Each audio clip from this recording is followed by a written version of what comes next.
action-packed weekend. We saw the Trucks and Xfinity Series. Ryan Preece, he won Trucks Friday. Kyle Busch, Xfinity, and was his 100th Xfinity win. When it comes to 100th Xfinity win, Ben, what were some of your thoughts about that accomplishment?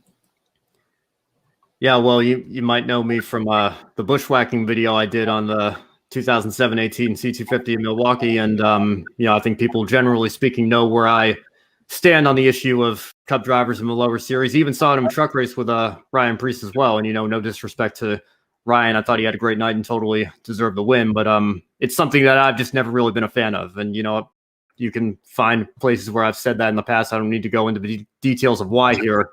I want to talk about Kyle Busch because I don't think he gets enough credit for what he's done. I know the Xfinity Series is, if you wanted to use a stick and ball sports comparison, maybe it's like AAA baseball, like the NBA G League of NASCAR, certainly like the Formula 2 or Indy Lights of NASCAR. It's generally perceived as a stepping stone and kind of like the minor leagues of our sport. And, that for some people might take away what Kyle Busch has done. But when you look at it from a different perspective, Kyle now only has 5 races a year where he can go down into the Xfinity Series in the middle of a season in a car that drives entirely different, especially these days, to a Cup car. And this weekend in particular, at a track that nobody on the NASCAR circuit has been at in a full decade, and to hop in the car and win the race is, only further proof that Kyle's one of the most talented drivers we have in the sport of motor racing right now. And, it, as much as I've said time and time again that I'm not a fan of Cup drivers racing in Xfinity, I've always said, don't blame the drivers for doing it, blame NASCAR for letting it happen. And Kyle is a guy that loves to race, obviously, with all his Xfinity and truck starts. What he's done is incredible. And I think the wins list only proves that. Second place on that wins list is Mark Martin at 49. You could double Mark's total and you still don't get to Kyle's record. So I know Kyle said in the past that once he gets to 100, he's done. He does have 2 more races this year that he's sold sponsorship for, that he's committed to.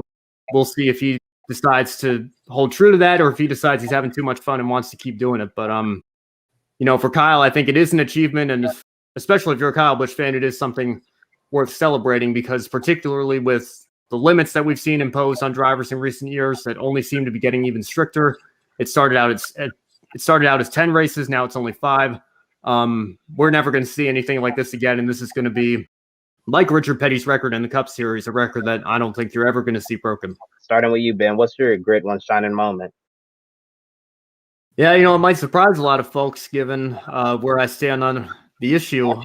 But I am going to give it to Kyle Busch. I think it is, at the end of the day, it is an achievement. Like I said, no matter how you feel about Cup drivers in Xfinity, Kyle Busch doesn't make the rules. And I think he has every right to continue to race in Xfinity and trucks as long as he wants to and as long as NASCAR lets him. And, I don't think people understand just how difficult it is to get to 100 wins in the NASCAR National Touring Series. So I'm going to give my one shining moment to Kyle Busch for reaching that milestone this weekend at Nashville.